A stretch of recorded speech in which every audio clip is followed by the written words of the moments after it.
आप सुन रहे हैं HD स्मार्ट कास्ट और ये है फीवर FM प्रोडक्शन। दरअसल क्या है कि एक तरह से वनवास पांडवों के लिए अच्छा ही था। ये उनके लिए एक मौका था कि वो खुद को इतना ताकतवर बना लें कि मौका पड़ने पर दुर्योधन को जवाब दे सके। मैंने पांडवों और कौरवों की पूरी यात्रा देखी है। मैं वो आंख हूं जो वो भी देखती है जो आप नहीं देख पाते। मैं आकाश हूं। हमारी सफलता या हमारी असफलता हमारे आत्मबल से ही तय होती है और इसी आत्मबल की कमी के चलते पांडव एक के बाद एक समझौते करते गए। क्यों? बस कि कहीं युद्ध ना हो जाए। और धृतराष्ट्र सबको ये समझाते समझाते थक गए कि वो बेकसूर हैं। आप समझकर भी कुछ नहीं समझ सकते महाराज धृतराष्ट्र। सारा संसार जानता है कि आप देख नहीं सकते, पर अब लोग ये भी समझने लगे हैं कि आप सुन भी नहीं सकते। आपके दूत आपको राजमहल के षड्यंत्रों की सारी सूचनाएं देते रहे हैं, पर आप सब कुछ सुनकर भी अनसुना करते रहे हैं महाराज। आप केवल वही बातें सुनते हैं जो दुर्योधन चाहता है कि आप सुने। क्या आपको पता नहीं है कि पांडवों को वनवास देने के बाद भी आपके पुत्र शांत नहीं बैठे हैं? मुझे कुछ नहीं पता महर्षि मैत्री, मुझे कुछ नहीं पता।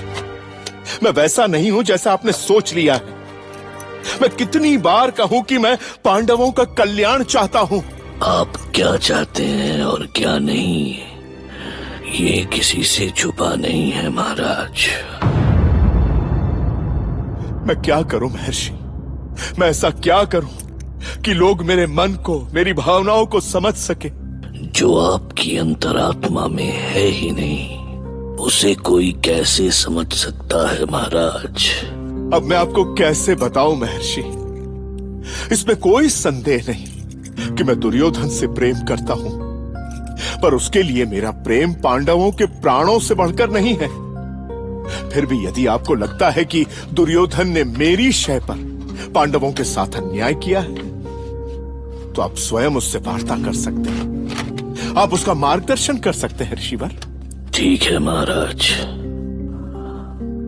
केवल आपके कहने पर मैं ये भी प्रयास करके देखता हूं। आज्ञा दीजिए।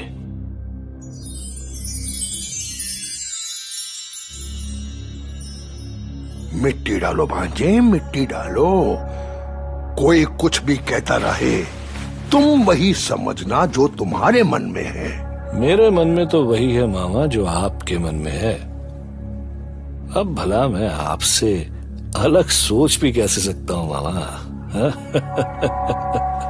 अब मुझे लगने लगा है कि मेरा भांजा केवल अपने अपमान का ही प्रतिशोध नहीं लेगा, बल्कि उन कांटों को भी उखाड़ कर फेंक देगा जो जाने अनजाने में मुझे चुभते रहे हैं।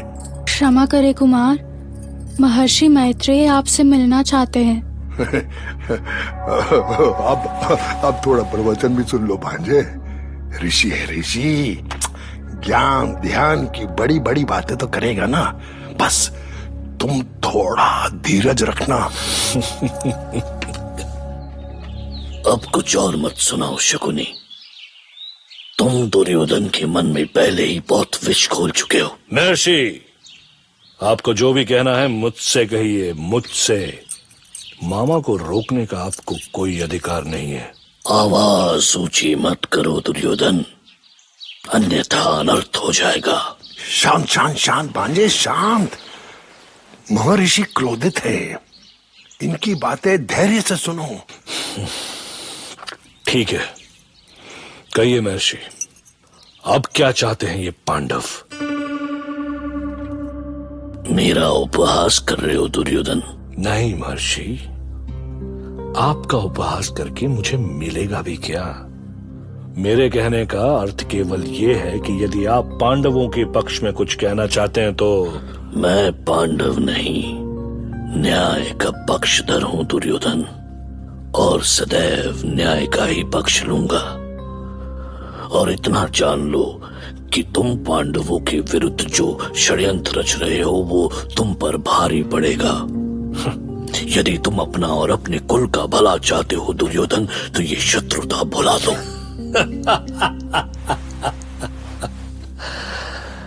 आप तो तप और साधना करें महर्षि, जगत कल्याण की चिंता करें। ये सब राजनीति के दुष्चक्रों में कहां फंस रहे हैं महर्षि। विश्वास कीजिए, मुझे क्या करना है ये मैं अच्छी तरह से जानता हूं, इसलिए आपका कोई भी परामर्श मेरे किसी काम नहीं आएगा। ठीक है, जब तुम तय कर चुके हो तो सुन लो दुर्योधन, तुम जीते जी पांडवों का कोई अहित नहीं कर सकोगे और तुम्हारी इस मामा शकुनी की चालें ही तुम्हें एक दिन काल के मुख तक पहुंचाएगी। महर्षि,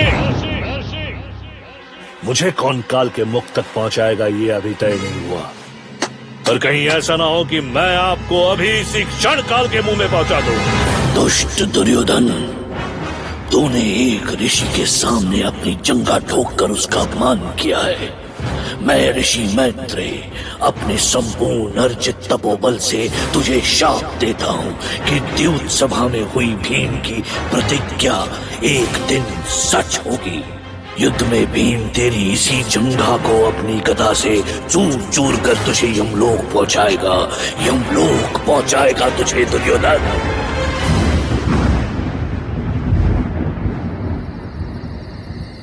मुझे दुर्योधन का भय मत दिखाइए भैया। अभी उसने अपनी मां का इतना दूध नहीं पिया कि वो भीम की गदा का प्रहार झेल सके। मेरे हृदय में प्रतिशोध की जो प्रचंड ज्वाला धधक रही है, उसमें केवल दुर्योधन ही नहीं, उसके सारे साथी भी भस्म हो जाएंगे। तुम अनीति की बातें कर रहे हो भीम। तो ठीक है, मुझे ये अनीति ही शोभा देती है, घिन आती है मुझे आपकी नीति की बड़ी बड़ी बातें सुनकर। बार बार मुझे समझाकर आपने जिस तरह मेरे स्वाभिमान को लात मारी है, मुझे भय है कि कहीं मैं अपना संतुलन न खो दूं और आप पे भी। शांत हो जाइए भैया भीम, अब हम ऐसी कोई बात नहीं करेंगे। क्यों नहीं करेंगे? जब तक हमारा प्रण पूरा नहीं हो जाता तब तक हमारे बीच ऐसी ही बातें होंगी। मुझे उनसे शांति नहीं चाहिए पार्थ, जिन्होंने मुझे भरी सभा में अपमानित किया था। क्या मैंने इतना बड़ा पाप कर दिया पांचाली? मैंने क्या ऐसी भूल कर दी कि मेरी पत्नी तक मुझसे घृणा करने लगी है? हाँ धर्मराज, हाँ, आपने ऐसी ही भूल की है और दुख ये है कि आप अभी भी उसी नीति और धर्म की बातें कर रहे हैं जिसने आपकी पत्नी को अपमानित किया और आपसे आपके जीवन के 13 वर्ष छीन लिए। ऋषिवर प्रणाम। प्रणाम ऋषिवर। आप तो हस्तिनापुर गए थे, क्या हुआ वहां? वहां जो हुआ उसकी चर्चा करना व्यर्थ है भीम। मैं आग में घी नहीं डालना चाहता, पर दुर्योधन से बातें करके मुझे लगा कि अब तुम्हें न्याय मांग कर नहीं, छीन कर लेना होगा। यही तो मैं कह रहा हूं महर्षि। ये सब केवल कहने से नहीं होगा भीम। तुम पांचों अपने अतीत को भूल चुके हो, उसे स्मरण करना होगा। तुम्हें समझना होगा कि तुम्हारी माता कुंती के संघर्ष के सामने तुम्हारा संघर्ष कुछ भी नहीं है और वो आज भी संघर्ष कर रही है। जब से तुम जन्मे वो तब से हस्तिनापुर में तुम सबके प्राणों की रक्षा के लिए जूझती रही। उन्हें तो इतना भी समय नहीं मिला कि तुम सबको अपनी पीड़ा सुना सके। याद रहे धर्मराज, आप जिनसे न्याय की आशा कर रहे हैं उन्होंने आप सबके साथ कैसे कैसे अत्याचार किए हैं। याद रहे, याद है वो दिन जब आप अपनी शिक्षा पूरी कर चुके थे।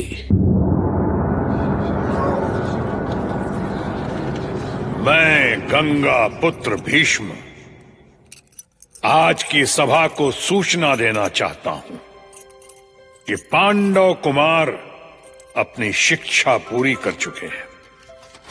अब राजकाज में उनकी भागीदारी आवश्यक है। हमें गर्व है कि पांचों पांडव न्याय प्रिय हैं।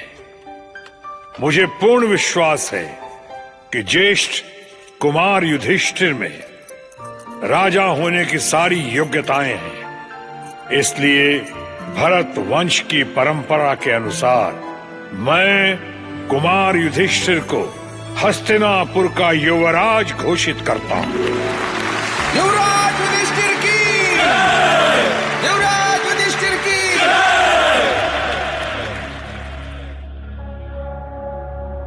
सुन रहे हो भांजे? ये जय घोष तुम्हें खुद खुद कर मरने के लिए विवश कर देगा। एक दिन तुम्हारा अस्तित्व भी मिटा देगा ये जय घोष। पर मामा, मुझे भी तो पिताजी ने हस्तिनापुर के कोष का अधिकारी बनाने की घोषणा की है। तो फिर युधिष्ठिर के युवराज बन जाने से मुझ पर कौन सा संकट आ सकता है? गौ पिता की गौ संतान। तुम बहुत भोले हो दुर्योधन। और भांजे, युधिष्ठिर के युवराज होने का अर्थ है तुम्हारी गर्दन पर तलवार, तलवार पर थोड़ा दबाव बढ़ा और गर्दन धड़ से अलग। ये क्या तलवार दबाव, ये क्या कह रहे हो मामा? मैं तो बस सच बोलता हूं भांजे। चूहा मुटी आएगा तो भी थोड़ा ही होगा, हाथी घोड़ा नहीं होगा।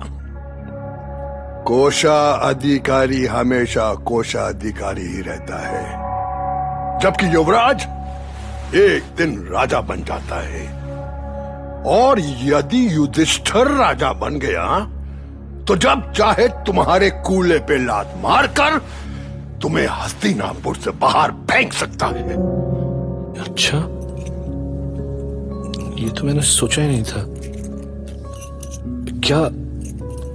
क्या वो सच में ऐसा कर सकता है? मुझे जो कहना था मैंने कह दिया भांजे। अब तुम सोचो।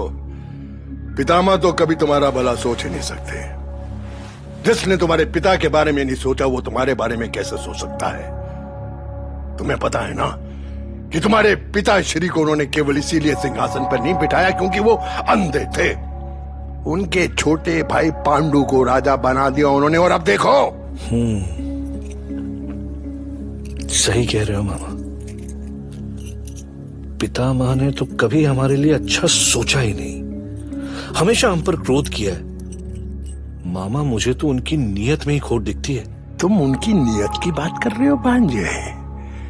मुझे तो उनकी नस नस में खोट दिखता है। इसीलिए मैं कहता हूं, लोमड़ी सा सोचो और बाघ सा नोचो। ये सोचने वाला काम तो आप ही कीजिए मामा। मुझे तो ये बताइए कि किसको नोचना है। नोचना भी होगा और नाचना भी होगा, सब होगा। पहले मेरी बात सुनो भांजे। तुम अपने पिता श्री से मिलो, उनसे कहो कि वो पांडवों को वारणावत में मेला देखने के लिए भेजें। बहुत बड़ा मेला लगता है वहां, बहुत बड़ा। तो इससे क्या होगा? तुम राजा बन जाओगे भांजे। पूरा हस्तिनापुर तुम्हारा होगा। यहां तक कि पत्ता पत्ता तुम्हारे आदेश पर हिलेगा। दास, दासियां, सैनिक सब तुम्हारे चरण वंदना करेंगे। पर अगर युवराज युधिष्ठिर हैं, तो सब मेरा आदेश क्यों मानेंगे मामा? अरे रे, तुम सिर्फ फल खाया करो भांजे। ये पेड़ गिरने की जो बीमारी है ना, अपने मामा के लिए छोड़ दो। तुम तो बस जाओ और अपने पिता श्री से बात करनी शुरू करो। जाओ। पर दुर्योधन पेड़ कहां गिन रहा था? पेड़ गिनने का जिम्मा तो धृतराष्ट्र के हिस्से में था। मतलब ये कि अगर वो दुर्योधन की बात मान लें तो खुद ही मारे जाएं, और न माने तो दुर्योधन क्या कर सकता था ये हम सभी जानते हैं। पर यह कैसे हो सकता है दुर्योधन? यदि वो मुझसे प्रश्न करें कि उन्हें वारणावत क्यों भेजा जा रहा है, तो क्या उत्तर दूंगा उन्हें? ये सब मुझे नहीं पता पिताश्री। आप चाहे जैसे भी हो उन्हें वारणावत भेजिए, और यदि आपको कुछ भी समझ नहीं आ रहा है तो उनसे कहिए कि वनवासी प्रजा एक नए युवराज के दर्शन करना चाहती है, और फिर विशाल मेला भी तो लगा है वहां। मुझे धर्म संकट में मत डालो पुत्र, मैं पांडवों के साथ छल नहीं कर सकता। छल कर कौन रहा है पिताश्री?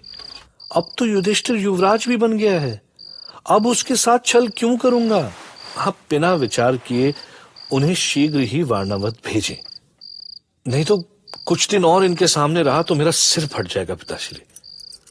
अब आप ही देखिए, कहीं ऐसा ना हो कि मैं अपने प्राण ले बैठूं। बस करो पुत्र, बस करो, मुझे और पीड़ा मत पहुंचाओ। मैं करता हूं कुछ, मैं करता हूं। वैसे शकुनी और दुर्योधन पहले भी पांडवों को मारने की कई कोशिशें कर चुके थे। क्या है कि जब मन में दुश्मनी के बीज पड़ जाए तो बड़ा मुश्किल होता है भैया निकलना, और यहां तो शकुनी पूरी फसल बोए जा रहा था।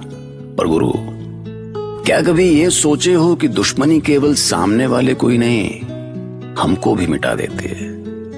मतलब जहर उसके मुंह में जाएगा वो तो ठीक है, तुम्हारे हाथ से भी तो लगेगा ना भैया। कुछ समझे? महाभारत।